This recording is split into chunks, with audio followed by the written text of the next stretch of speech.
Jai Gurudev, Jai Masters. If I were to list all the things that every one of you are to be thankful for, we would be here forever. But we don't think like that. No matter how high you think you are, you don't think like that. You think there are some things that I think I want, the things are right, that I think are important. I am thankful when those things happen. That is so narrow-minded. For example, do you have a body? How would you be without a body? Are you thankful that you have a body? Sick, healthy, old, young, tall, short, male, female, they're all bodies. Okay? What do you have to do with your body? What did you do to get yourself a body? You think it's neat if you have a nice house? You think it's nice if you get a lover, your soulmate? If you don't have a body, none of that means anything. You did nothing to get your body. Nothing. Absolutely nothing. You didn't make it. You didn't build it. I once met a pregnant lady. I was saying, God, it's miraculous, They had a baby. Or she had a baby in her womb, right? I said, is that your baby? I said, are you making it? She said, yes. I said, okay, here's $7 billion, maybe an eyeball. Come on. No one, for no amount of money, can make an eyeball. Not a real eyeball, like yours. You got two of them. Okay? Make me a nose. Make me a hand. They'd send billions to make robots that might act like your hand. They've never made one yet, ever, even close, that can do what you can do. And I'm just talking about your body. I'm not even talking about your mind or your heart or anything like that. Okay? Your body used to be this big. Now it's very big. What did you do? How did you do that? I don't understand. You didn't do anything. Your body is capable of taking Peeps and drinking Coke and growing from this size to that size. It won't be very healthy, all right? Won't like it a lot, all right? But it can do that. What does that mean it does that? It literally has within it a chemist that can do what you could never do. It breaks apart the molecules inside the Peep and the Coca-Cola or Pepsi, all right? It breaks those molecules apart, breaks them into structures, re-puts them together to be your eyeball, to be the size of your body. That's where it came from. It came from the stuff you ate or breathed or the sunshine, however you want to look at it.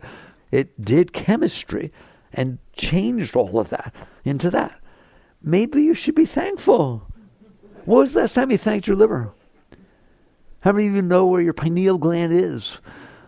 When was the last time you thanked any of this stuff that is going on by itself that you have nothing to do with, and if it didn't go on, you think it's bad that your house caught fire, that your car got in an accident, that someone stole you or something, right? If that didn't go on, every one of those things all the time, you're not here, you have nothing. But you don't think to be thankful of that. You think to be thankful because you met somebody who said something nice to you. Thankful because you got a raise and you can get a new car. Oh, thank you so much. And that's what they mean. They say everyone has something to be thankful for. Let's get down to reality. I told you, it's hard for you to do it with your body because you identify with the thing as if it's you. It's not you. You didn't make it. You don't do anything. You don't digest its food. You don't make its air go in and out. You don't make its heartbeat. You don't do a single thing. You don't make the nervous system send neuron messages. You don't do anything. Somebody once told me, I don't know the exact number, I don't think anybody does, that there are 25 trillion living cells that make up your body. Each one is alive. It eats, secretes, does its thing, okay? And communicates. The kidney talks to the liver, and this talks to this, and a whole system in there, isn't it? What are you doing? Absolutely nothing. And you don't think you have anything to be thankful about. That's ridiculous. All right? Why is it like? It is the truth, isn't it, what I'm talking about? Okay? Have you noticed, let's get away from your body because you're too attached to your body to even detach from it enough to understand how that's not you, that you're not doing, you don't do a single thing. All right? There are these things called seeds, like an acorn. And you take it and you put it in the ground and you walk away and do nothing. It happens every day in the forest. And that tiny thing turns into a tree. But an acorn can't turn into a tree. It doesn't have a tree in it. It does what I just told you. That little acorn that you think nothing of can be put in the ground and has a chemist built in it that can take the minerals from soil, from dirt. Here, eat some dirt. All right, that's what you're eating when you eat corn. Dirt. It takes the dirt, the water, the sunshine. It takes that energy and those molecules, it breaks them up and re-puts them together all by itself with no human being having anything to do with it. And all of a sudden, a corn stalk, well, you eat corn because you eat corn, you don't eat trees, oak trees, but all of a sudden there's a field of corn growing out of the dirt. And you don't think anything of it. You go to the supermarket, I want some corn. Maybe you should be thankful, or could be thankful, of the miracle that is going on all around you every single minute of every single second of every single day of your life. Otherwise you say, I have nothing to be thankful for. Now why are we like that? Because we are caught in the thoughts of our mind. I told you, if you get what your mind wants, you're very, very thankful. Even thank God. Thank God this happened to me. Thank God I met you. But let's not thank God because the seed took the dirt and turned it into all your food. It's phenomenal. It's amazing. I used to give the following talk, right? Have you noticed that if you don't breathe, you die? Well, you haven't figured out you die. But you get close before you take your breath, all right? It won't let that happen. But I assure you, if you manage to not do it, you're dead, all right? Have you noticed if your heart doesn't beat for a very short period of time, you do what they call flatline. So they're pretty important, your breath going in and out. What do? What do you do all day to make sure that the most important thing that could ever happen, it better happen every beat, it better happen every breath, or you're out. What do you do to make that happen? And you must admit it's pretty important that it happens. You do nothing. But somebody's making it happen. Maybe you need to say thank you.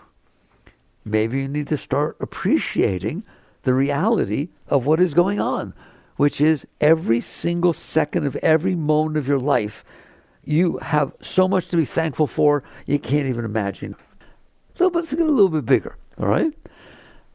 How many planets are there circling your star? Every one of you have the ability to visit those planets on the web or through pictures and like that. I'm sure you've seen some of them, right?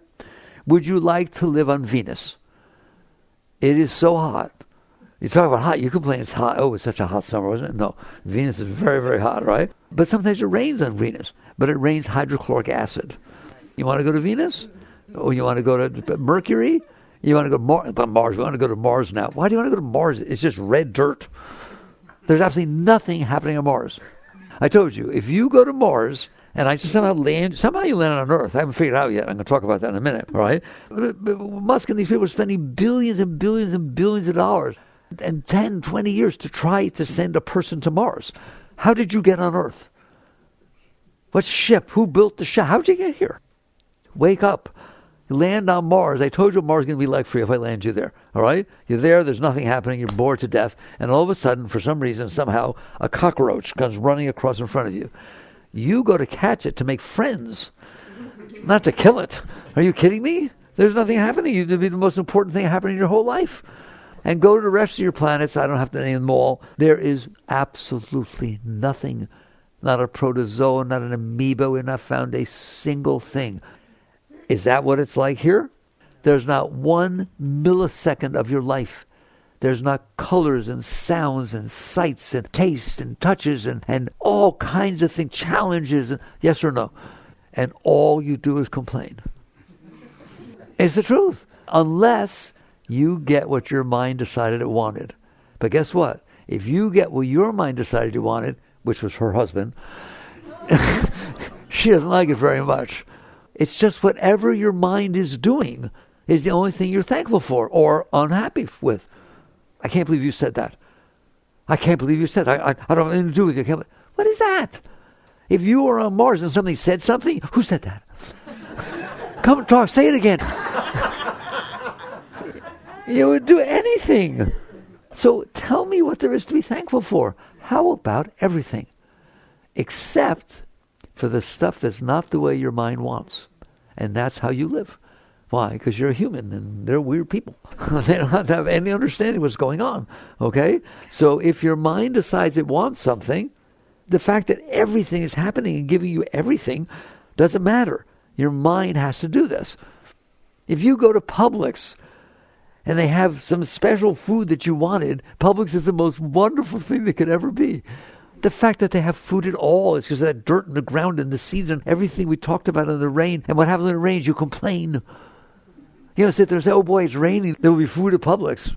Darn, it's raining. And I have to walk from my car to the house. I don't want to get wet. You take showers in the morning. I'm trying to teach you what a problem your mind is. The problem is not you. The problem is you have gotten lost in your mind, which says the only thing that matters is what I want. If I get what I want, I thank God. If I don't get what I want, I wonder what's wrong with God. And how could he be like that? And how could this, you say that about God. How could this happen? How could God let this happen? If there's a God, how could that happen? But if all of a sudden the child gets well and this happens, oh my God, thank you so much. You made it a God of your mind. I am what matters. If what I want, what my mind wants, happens, I'm grateful. I love God. I love everything. I love my husband. I love my wife. I love school. I love my job. If it's the way I want it to be, I love it. How do you decide what you love and what you don't like? Your mind does. So you start by waking up and realizing spirituality is not about getting what you want. Spirituality is never about getting what you want. Getting what you want has nothing to do with spirituality. Getting what you want is so overrated, it's ridiculous. Getting what you want is a waste of time, a waste of your energy, a waste of your shakti, a waste of your mind. Why? What's wrong with everything that is given to you all the time? The fact that you have a body and your heart beats and your breath beats is more important than winning 15 lotteries worth $700 billion each. Right or wrong? Because you're not going to do anything with them. But you don't think like that. So the problem is your mind. The problem is the personal mind. All right? So how about being grateful that there are teachers, great beings, who have taught you you're not your mind? You don't know that. You wouldn't know that. Why? The mind is very demanding. Why? Why do you listen to why is it demanding? Because you are right. If it gets what it wants, you are happy. And if it does not get what it wants, you're disappointed. And if it gets what you don't want, life is hell. Therefore, the mind owns you. You bought in completely to what your mind is saying because you got the feedback. You're not stupid. When I got what I wanted, when you talked to me the way I wanted you to talk to me, I loved you to pieces. Now I don't know. Because I saw you talk to somebody else. And that's not okay with me. And you smiled. Laugh all you want. You hear me? That's what you're doing. So therefore, you can't be thankful. Well, the purpose of Thanksgiving is to learn what I'm talking about. How every single moment of every single second of your life you have so much to be thankful for. It's ridiculous. You can't even begin to talk about it. So what happened? We just have to do that. It's nice to talk. You understand what I'm talking about. Life can be very different. You could wake up in the morning. Ready? Most of us, really all of us, wake up in the morning worrying what's wrong. What did I do wrong? What's going to go wrong today? What do I have to do today? What might I blow? What did I blow yesterday? Oh my God, what am I going to do if I see him after I say, did he hear me say? I hope he didn't hear me say that. Right? The minute that mind wakes up, somebody once told me that there's this wonderful moment. It's only a moment where they wake up in the mind. Have you ever woken up and your mind didn't wake up yet? Do you know what I'm talking about? You're just kind of there and it's not bitching. Excuse me. It's not it's not saying anything. And then all of a sudden, faster than Superman, right? It goes, and it all comes out. Yes or no? Ever had that happen? Okay? You're the one who's there when it's not. That is living proof that you're not your mind. And then the mind reorients itself and there it is back again. Okay? All right. So why is it like that? Because the great masters, what is a great master? Someone who is not paying attention to that part of their mind. Meher Baba, fully enlightened being, said the following: man minus mind equals God. There, now you want to know something about God? Stop paying attention to your mind. Why? Whatever you pay attention to is your world. At this moment, how many other things are going on that you're not aware of right now? 700 billion, zillion, trillion. But you're aware of this. Therefore, that's the experience you're having. The other experiences exist, but you're not conscious of them. So your life is made up of what you're conscious of. But you don't pay attention to the obviousness, which means you know nothing. Because you've only experienced one out of 700 billion possible experiences at any given moment, and that's true of every moment of your life. And you put those together and say, I know something. No, 0 times 0 times 0 times 0 is 0. I've done that before. I've talked to you at length. Do you understand you know nothing? Yeah. Psychology says that man is the sum of his learned experience, doesn't it? That's what psychology is based on, that your psyche is the sum of its learned experiences. What is a computer? The sum of its learned experiences. The computer does not know anything that it doesn't know anything about. But that's what you are. You have these experiences, and then you put them together. No. It's not true that blondes have more fun. I once went out with a redhead, and it was so much fun. Leave me alone. What's the matter with you? You take one experience that you had. You want to not laugh? Meet somebody. They're 32 years old. You never met them before. You met them, and they're yicky. They're not happy, and they don't talk nicely, and this and the other thing. Their vibrations awful, right? 2 years later, somebody comes to you, have you ever met so-and-so? Oh, I don't never want to meet that person. No, don't go near them. Right or wrong? It just happens his mother just died. You know nothing. You know nothing about anything except the tiny experience that you had, which is just the sum of its learned experience. Can I talk like that? You understand that? The moment in front of you is the result of all the forces that made it be that way. How's that for science? Including somebody's personality, including that they yelled at you, including anything they said, anything. It's just those forces that came together and they created that moment. And that's the moment you had. Well, that's ridiculous. If something had changed, if anything had changed, have a different moment. If you'd been somewhere else, have a different moment. I look at it and I say, this is ridiculous. Why do I even think I know anything? I don't know anything. Read a book. Oh my God, this is so important. How many books did you not read? At that moment, how many books could you have read that you did not read? It's tens of hundreds of millions. But you only know that little bit that you took in that moment. And that's true of every moment of your life. And that's what your mind is made up of. It's made up of its learned experiences. So psychology is right. They're not right that man or woman is the sum of learned experiences. You are the consciousness that is focusing on your psyche, which is the sum of your learned experiences. That's all it knows. All it knows is what it's experienced. I don't blame it. If you tell me, no, I don't want to see him again, right?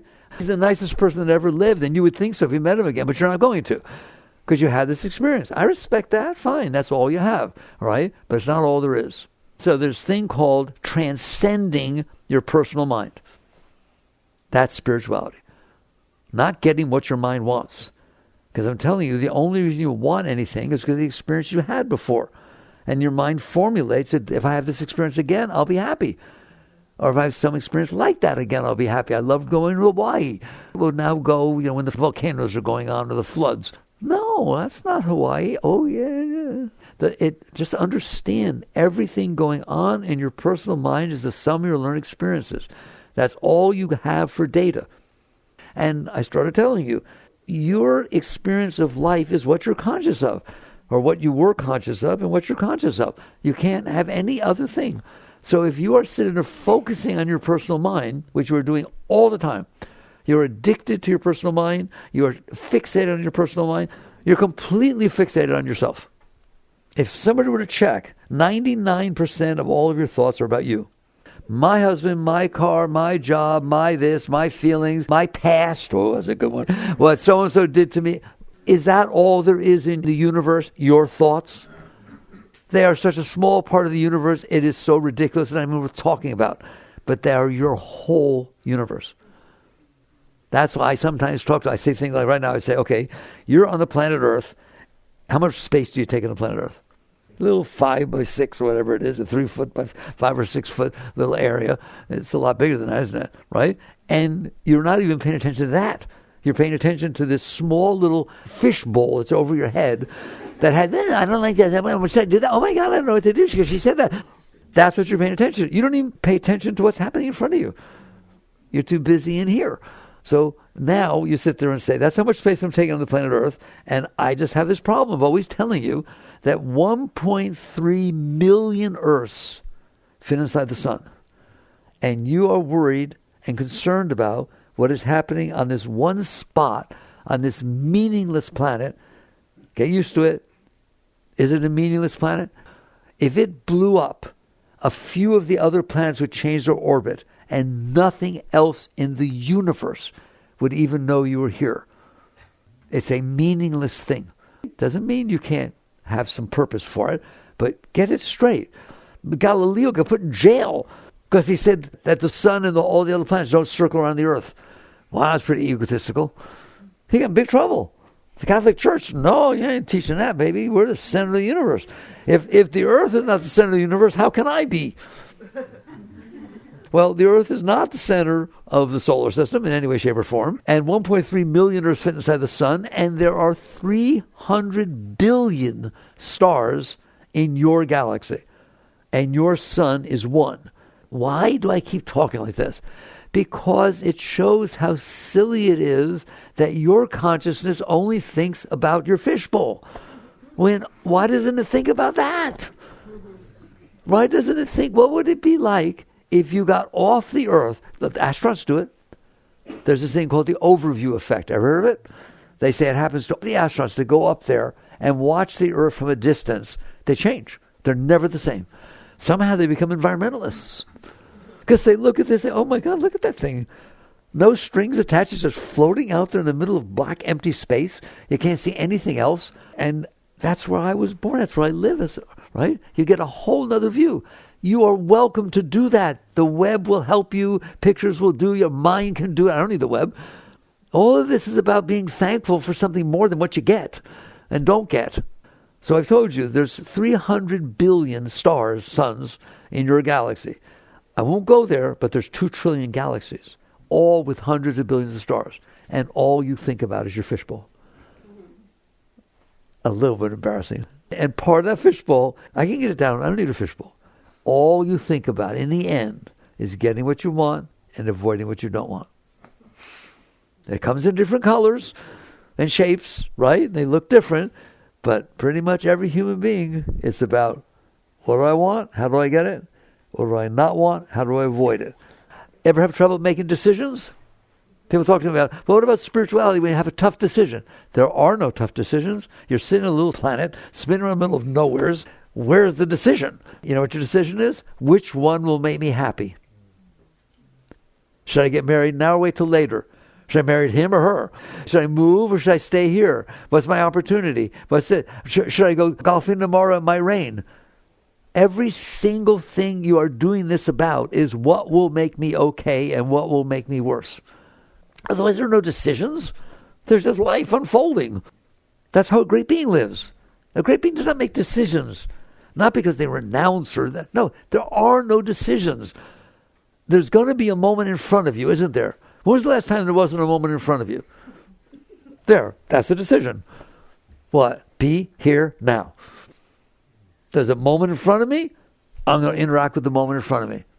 Why? Because it's the one that's there. What choice do I have? I don't want the one that's there. I'm sorry. You understand that? We're just totally caught in our minds. That's what that means, all right? You're focused on what your mind has said based on its past experiences, that it thinks will make it happy, that it thinks will make it sad, how to get what I want, how to find love, how to get someone to treat me the way I want to be treated, and you think that's the meaning of your life. There's not one single one of those things that is the meaning of your life. Not one single one, all right? But we're not ready for that. But I can tell you right now, that's what all the great masters taught you. Man minus mind equals God. You must die to be reborn. Same thing. What does that mean? I must die to be reborn. If you read the Bible, I'm a nice Jewish yogi that read the Bible once, the New Testament, once in 1971. I didn't memorize it, but as I grow, every word is the truth. What does it mean to die to be reborn? You have to die of this attachment that you have to your personal self. And the moment you do, man minus mind equals God. That's what's being taught, okay, by all the great ones. But how do I do that? Well, while you think that what you are thinking of is what your life is about, you can't. All you can do is try to get what you want, and that's just a reality. You just sit there and say, this is what I want. If I get it, I'm happy. If I don't get it, I'm not. This is what I don't want. If it happens, oh my God, I'm miserable. So I have a job to do. Here's my job. Get what I want, avoid what I don't want. Here's my job. Make you be the way I want you to be. I told you, my favorite part of someone's relationship is when they've been dating somebody for a short period of time, and you ask them, oh, how you doing? How's the relationship working? Ready? It's a work in process. What does that mean? It's a work in process. They're not the way I want them to be, but I'm working on it. And it shows some promise. In other words, I'm going to manipulate everything that comes in front of me to try to make it be what I want so I can be okay. And I'm going to manipulate everything that comes in front of me, even if it's not here yet. That's why I worry. What is worrying? What is worrying? That something I don't want to happen might happen. That something I want to happen might not happen. Isn't that amazing how simple it is if you step back? But it's not easy to step back, is it? Why? Because if you get what you want, you feel better. And if you get what you don't want, you feel worse. So it's like, Skinner's little rats. Stimulus response. Zap. Okay, I won't go over there. Right? You're just trained. You're trained to go toward what makes you feel good, just like a little lab rat. And we say mouse. Mice are nicer, right? Little cute little mouse gets zapped, right? And gets some food on this side. Guess where they're going? Well, you're exactly the same. Aren't you? Just a little more sophisticated about it. But it's all about getting what you want and avoiding what you don't want, which means you're staring at this tiny fishbowl of your mind. Okay? Where did it come from? I told you. It's the sum of its learned experiences. Do you or do you not have thoughts? Have you noticed you have thoughts? Is it true that a lot of them are about getting what you want and avoiding what you don't want? How about all of them? Okay? And sometimes they're not. You're a computer programmer. I had somebody once, a person, very beautiful soul, very sincere, meditated all the time, everything. And he came to me, very sincere in his journey, working for the company. And he came to me and he said, I do my mantra all, and he did. He's just an amazing being. He said, I do my mantra all the time, but I don't know what to do. When I'm programming, I get lost in the programming. I just totally, and then I come back and I realize I didn't do my mantra. That is the highest state you can reach. That you have transcended your personal mind. You're sitting there serving whatever you're serving your work, you're doing your dharma, and there's not supposed to be any mind at all other than your focus on, he's being here now right then, isn't he? Okay? So that's so silly to think that, no, I should have been doing my mantra. No, you should not. You should be doing what you're doing completely 100% as long as it's impersonal. That's impersonal. Using your mind to build spaceships, using your mind to program, using your mind to study medicine, using your mind for abstract things. When I was in grade school, I remember they taught me the difference between the human species and other species is humans are capable of abstract thought. What does that mean? The ability to have thoughts that are not about what's in front of you. I can think about Mars. I can think about Einstein had abstract thoughts. Most of Einstein's theories came out in his armchair. They were not math. His wife did the math for him. She was much better at math than him. He would sit in an armchair and think about if I was in outer space and an elevator was falling down and a light beam came through the window in the elevator, would it bend? That's abstract thought. It just means you're not thinking about you. You're not thinking about what's in front of you. Your mind is capable of thinking not capable of thinking much greater things. But you don't use it for that. The vast majority of your mind, even when you're sitting there programming, you're thinking, I'll get some more money if I do this. I can patent this thing. You hear me? You pull it back down to personal. It's like a magnet, isn't it? It just pulls everything back down to the personal. So spirituality is about the ability for consciousness to not stare at the personal mind. So when Meher Baba says man minus mind equals God, that is what you focus on. What does it mean? I just said the earth is meaningless. That doesn't mean your life doesn't have meaning, but the meaning of your life is not getting what you want. There's no way. That's just hilarious. The truth is, that's the opposite of the meaning of your life. The meaning of your life is getting your consciousness off of you so that you experience who you are. You are the consciousness staring at the personal mind. As long as you stare at the personal mind, that's what your world's about. If I stare at my hand and never take my consciousness off, guess how big my world is? My hand. If I take it down, oh my God, where'd you guys come from? It was a miracle. They showed up. Wherever your consciousness is focused on, that's your world. Okay? You all know that. You understand that. Well, your consciousness is focused on your mind, isn't it? All the time. All the time. Then that's your world. That's not the world in any way, shape, or form. If you get your consciousness to where it's not staring at your mind, what's it going to be aware of? Go talk to the enlightened masters. Because that's what enlightenment is. The moment you stop staring at this, there's that. I used to tell the story, telescopes. You've all looked through a telescope at some point in your life, right? The aperture on a telescope is like, what, 1/8 of an inch, 1/4 of an inch, the piece you look through? And you look out there and you see another planet, you see a whole other life, whatever it is. Get attached to it. Get attached to looking through that. Make believe there's people running around on Mars and just doing all kinds of interesting things. Whoa! Right? You don't hear anything, because your focus, your whole being is focused on that. It could happen, couldn't it? All right? If all of a sudden something in what you're looking at said, hello in there, hello, you don't understand what's going on. That's the guru. And it says, stop looking here. What do you mean? Where I'm going to look? And at some point, it's Yoda. Let's say it's Yoda, all right? And Yoda says, just stand up. All of a sudden, you're not looking through that aperture. A whole rest of the universe, of the world, becomes available to you. That's enlightenment. It's not some nice experience you had. That all of a sudden, you're not staring at your mind. So what is your consciousness aware of? The rest. Uh-oh. That's big. When Yogananda he writes an autobiography, like Experiencing Cosmic Consciousness. He literally said, when he let go enough, he merged with the universe. That his body was every star, every galaxy. That he felt himself expanding at the speed of light to all edges in all directions. And that is not the highest state there is. That's like they talk about the samadhi, sabhikalpa, nirvikalpa, right? There's still form. There's a state, that's what the deep Buddhists talk about, right? Of the void. To where you get back to, in essence, what we're calling the quantum field, the beginning of creation, where everything was just energy. There was no form at all, no stars, no galaxies. That's still there. So much I want to get across. I'll do it, all right? Because I've done it before. Ready? To understand what I just talked to you about. I have in my hand water. Now I'm going to ask you a question. It's multiple choice.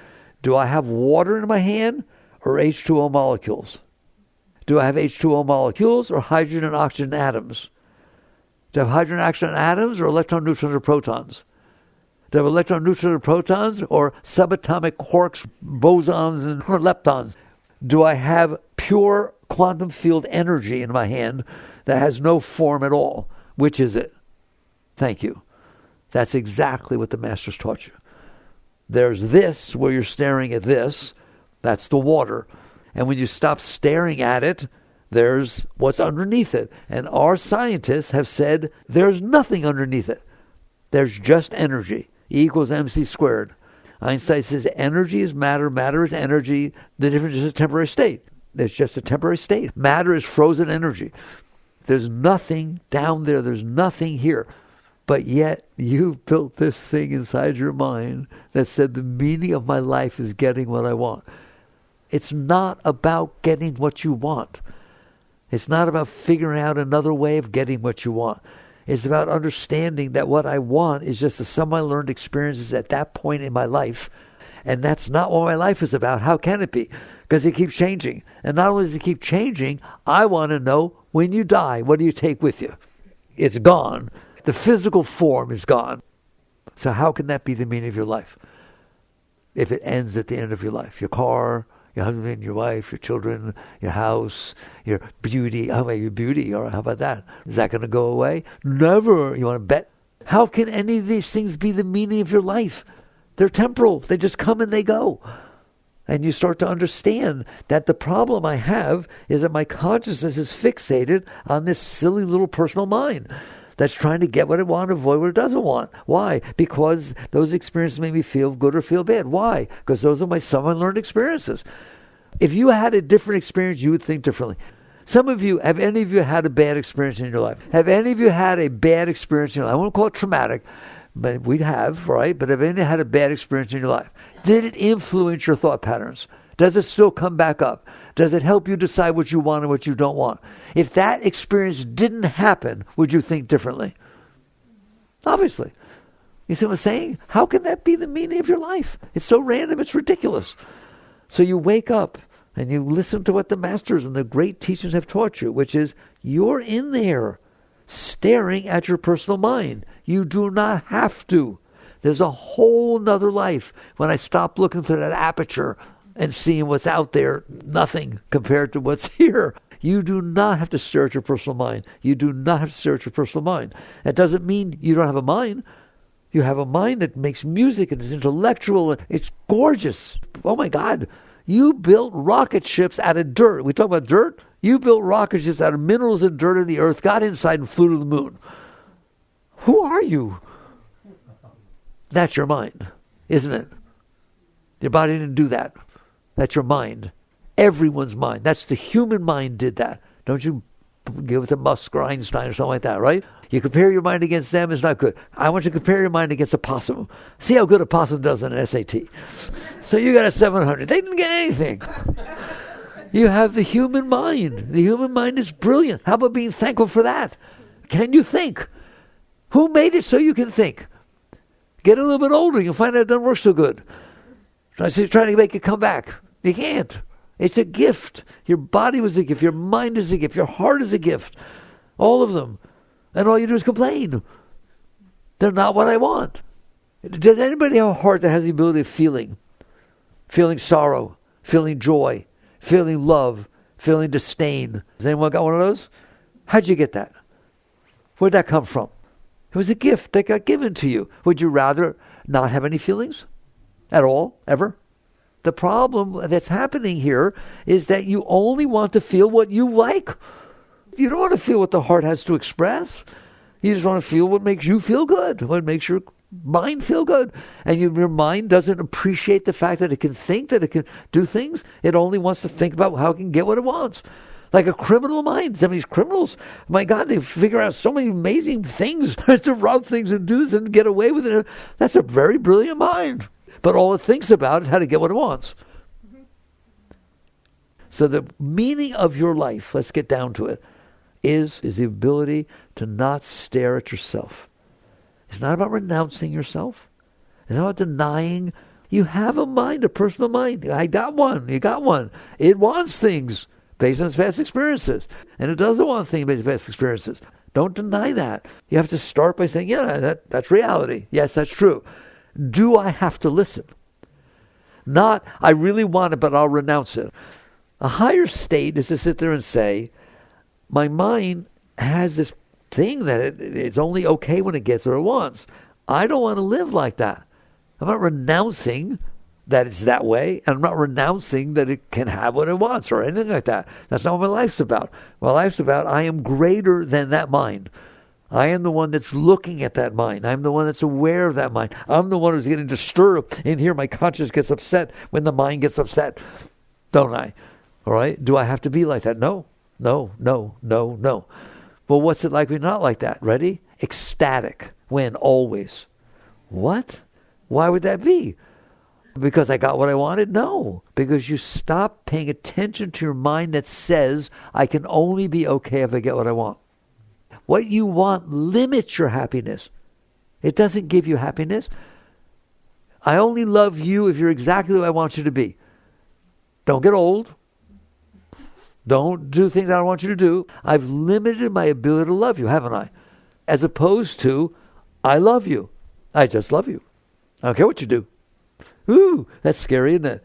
You want to limit it so it fits your stupid mind. So you get to a point where you realize, what if I don't listen to my mind? What if I realize I'm staring at my hand, but I don't have to?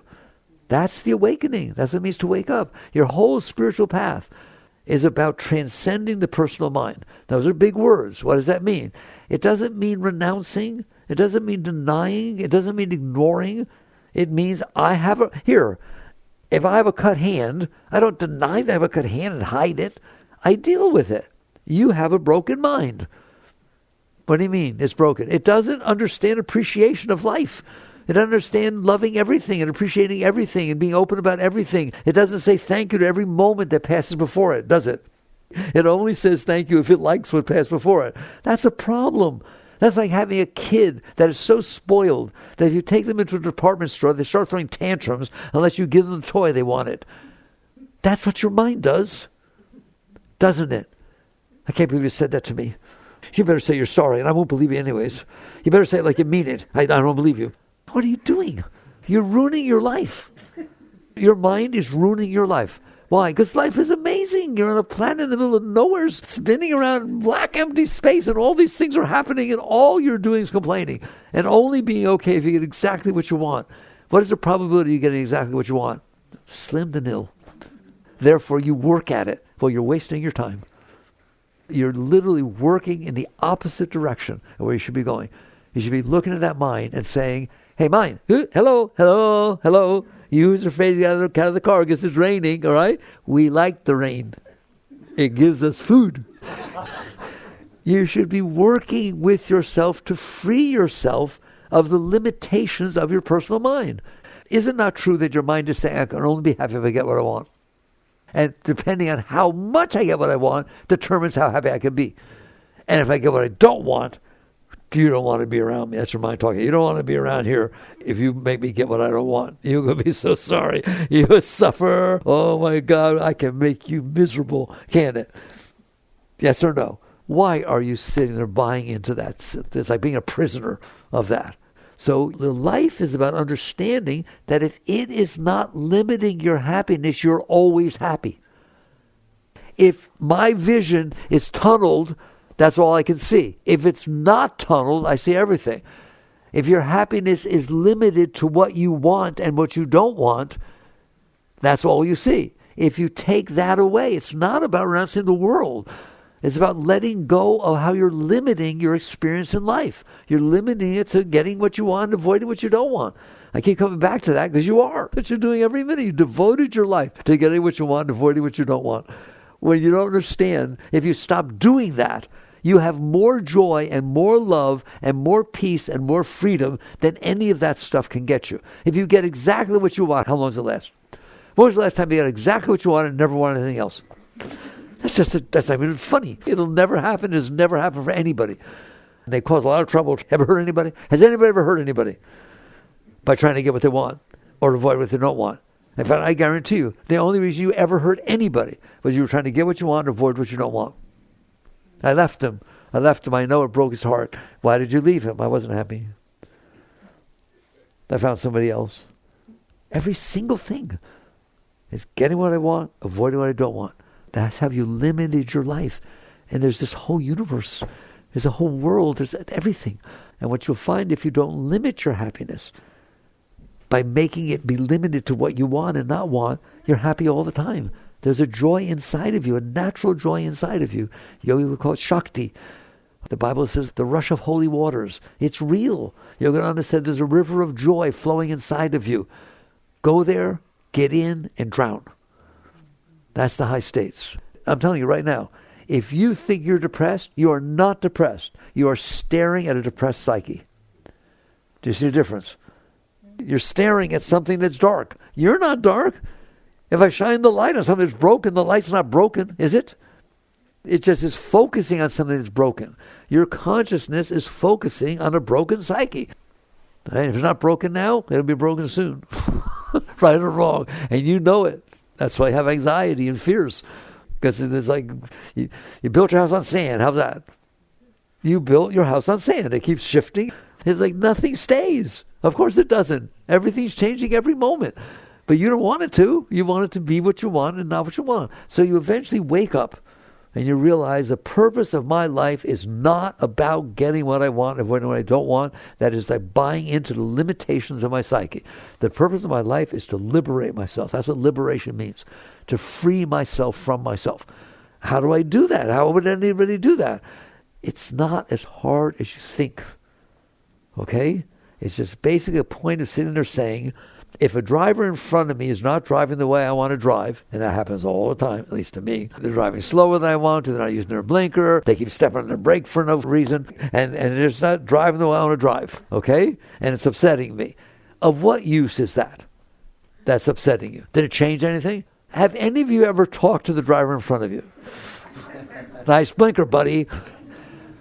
What good is that doing? Is it going to change how he drives? So you are sitting there causing yourself to suffer because your mind is not getting what it wants. Okay, I watch my mind. Then 3 blocks later, the person turns.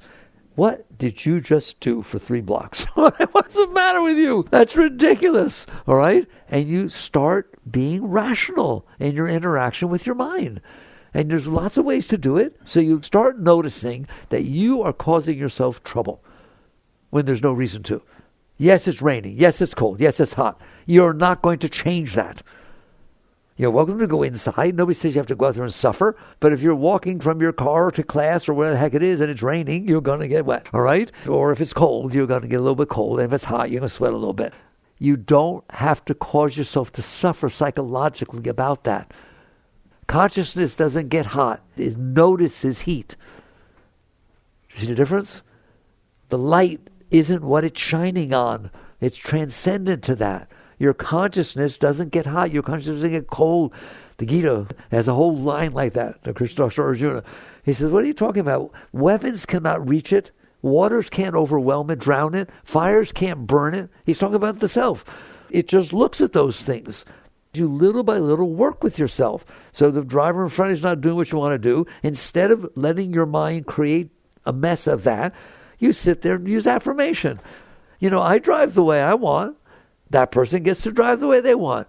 If they can't drive the way they want, someday somebody will tell me I can't drive the way I want. That's a much nicer way to use your mind than to sit there and complain about how the driver's driving in front of you. Or you can be a little bit even nicer than that and sit there and say, God, they're driving so slow. This is ridiculous. And then you realize, well, my grandma's on her last few years. She's older. She still gets to drive. She appreciates it so much. That could be my grandma. I'm not going to beep at her or pull up behind her and tailgate her or something like that. Like, wow, hey, Grandma, I'm glad you get to drive a little bit more. You get to do that too. Or, there's so many things you can do more than complaining. You hear me? You can sit there and say, I do it. It's natural to me. I've gotten it for 50 years. I trained him. He's very good. All right? You're sitting on a little planet in the middle of nowhere. It's black, dark. I always stare every morning, every evening. There's a picture opposite that door on the wall right there. People look at me like I'm crazy. He's staring at a completely black negative. No, there's this little dot about this big in the middle of that black negative. That is a picture, photograph of the planet Earth from 2 million miles out. Cassini took it when she was on her way to Saturn. She turned around and snapped that shot.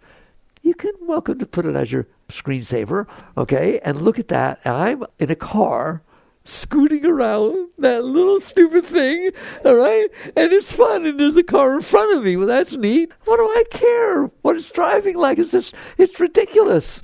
There's rovers on Mars. Well, you got rovers here too, and you're driving one. You just get your mind off yourself. You get to do that. It's free of charge. If you learn to do that with these little things, the rain, the weather, the car in front of you, this little stuff, you're going to find out you have some say that the mind is not just the sum of its past learned experiences, that you get to train the thing. Like you train a dog. You train your animals. You train your pets. Well, you got one. Train it. Train it to be easier to live with. And you start working with yourself to raise yourself. The Gita says one should raise the self with self, not trample down the self. For self which is self's friend can become self's foe. And it's talking about Atman uppercase and Atman lowercase. You get to work with yourself, don't you? You who's noticing this are higher than what you're noticing. You're the consciousness. It's the psyche. It's just made up. It's like a stupid computer. Made up of learned experiences. Raise it. Raise it. The next thing you're going to know, and I have to stop, the next thing you know, you can handle the weather. You have fun with it. What's weather? What happens on the planet Earth? So there's rain and so there's atmosphere. It's a really nice thing, this thing called weather, okay? And the driver in front of you, it's kind of neat. We developed these cars so we don't have to walk. And you start raising yourself and raising yourself. Next thing you know, Your husband or wife comes home, they had a bad day, they walk right through the house, don't even say hello, go in the bedroom, close the door, and you laugh. I guess you had a bad day. You don't take it personal, no more than you took the driver in front of you, not using their blinker personal. You don't take it personal that it's rain. Why does it rain on my day off? It doesn't know it's your day off. If you want to know why it's raining, go study meteorology. Or if you want to know why the husband just marched through the room and say hello, study psychology. It's all got a reason, and it's not you. There's nothing personal. The driver in front of you, it's not personal that he used the blinker. It's not personal they cut you off. It's not personal that the husband didn't say hello or wife didn't say hello when they marched. It's the result of everything that ever happened before causing that to be what happened now. Has nothing to do with you. But you take it kind of personal, don't you? That's because you're caught in your mind. You're caught in the personal mind. Why would I want him to just come in here and not say hello? Why would I want Saturn to have rings? I don't want the thing to have rings. It's the same. Things are what they are because the way they are. And you get to a point where you're okay. You'll learn to be okay. And when you learn to be okay with all these things, you don't get distracted by them. You realize, I'm okay, I'll be okay. How about you wake up in the morning like this? I'm back. I wonder what's going to happen today. Who cares? It'll be fun.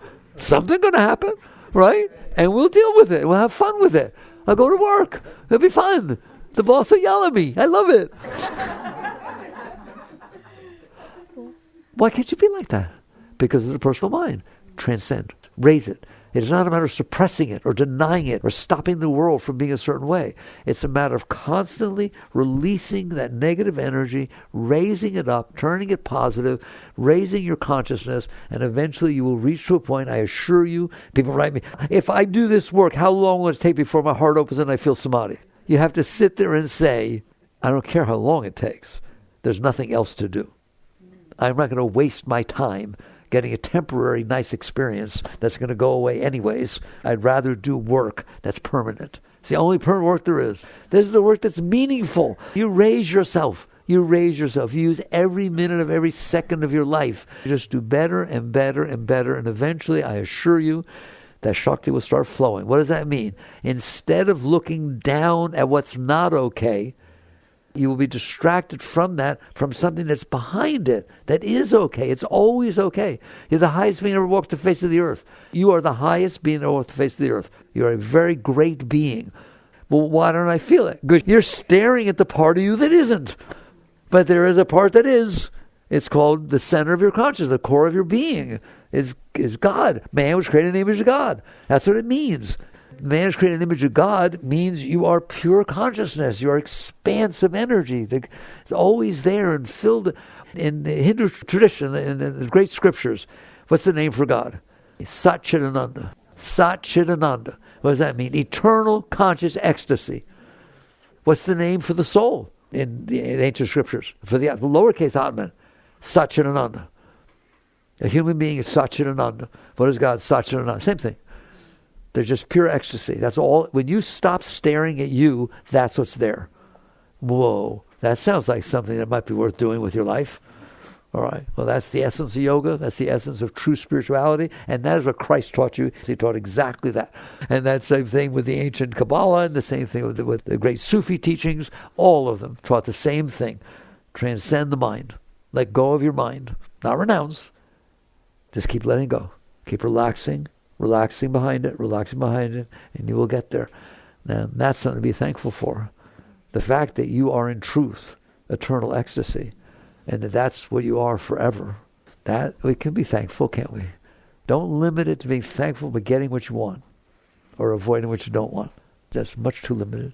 All right. Happy Thanksgiving. Thank you. Jai Gurudev.